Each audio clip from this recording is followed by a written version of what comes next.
Kembali dengan saya Pendeta Eben di Kacamata Alkitab. Saudara yang diberkati, hari ini kita akan memperhatikan tema kedaulatan Allah. Ada dua hal bagian besar yang akan kita bahas. Tapi sebelumnya kita harus tahu bahwa kedaulatan Allah itu artinya bahwa segala sesuatu itu merupakan keputusan dan rencana Allah. Orang Kristen harus hidup di dalam kedaulatan Allah. Artinya mempercayai bahwa segala sesuatu yang terjadi dalam hidup kita adalah keputusan dan rencana Allah. Jadi kalau Anda hari ini masih ada, apapun yang terjadi dalam hidupmu, susah, senang, baik, tidak baik, apapun itu, saudara ingat bahwa semuanya adalah keputusan dan rencana Allah. Nah, bagaimana kita hidup di dalam rencana Tuhan?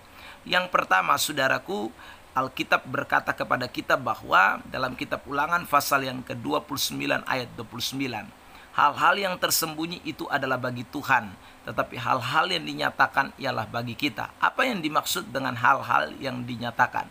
Hal-hal yang dinyatakan ini berkaitan dengan firman Allah. Kenapa saya katakan firman Allah? Karena terlihat jelas di dalam konteks Ulangan 29 ayat 29. Di sana di bagian terakhir, di sana dikatakan bahwa supaya kita melakukan segala sesuatu yang diperintahkan Tuhan.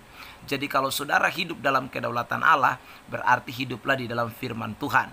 Dalam keadaan apapun, dalam peristiwa apapun, dalam kesulitan apapun, dalam kondisi apapun yang Tuhan izinkan, tetaplah hidup di dalam kebenaran firman Tuhan. Entah Anda diputus pacar, entah Anda mengalami bangkrut, ataupun Anda tidak mengalami kesembuhan, sakit terus-menerus, percayalah bahwa itu adalah kedaulatan Allah. Dan tetaplah hidup di dalam kebenaran, tetap berjalan di dalam kebenaran, karena itu yang Tuhan kehendaki.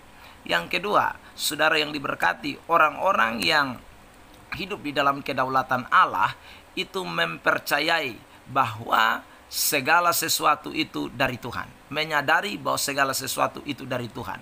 Jadi baik atau tidak baik, senang ataupun susah, semuanya itu datangnya dari Tuhan. Seperti yang kita lihat di dalam Ayub pasal 1 ayat 21.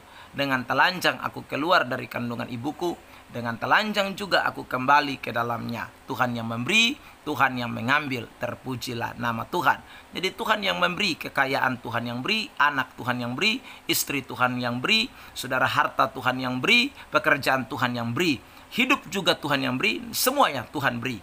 Karena itu kalau Tuhan ambil kembali, Tuhan, saudaraku, tidak izinkan itu terjadi dalam hidup saudara, Tuhan mau supaya itu dikembalikan kepada Tuhan, maka kita tidak bisa protes, kita tidak bisa, saudaraku, berdalih, karena semuanya ada di dalam kedaulatan Allah.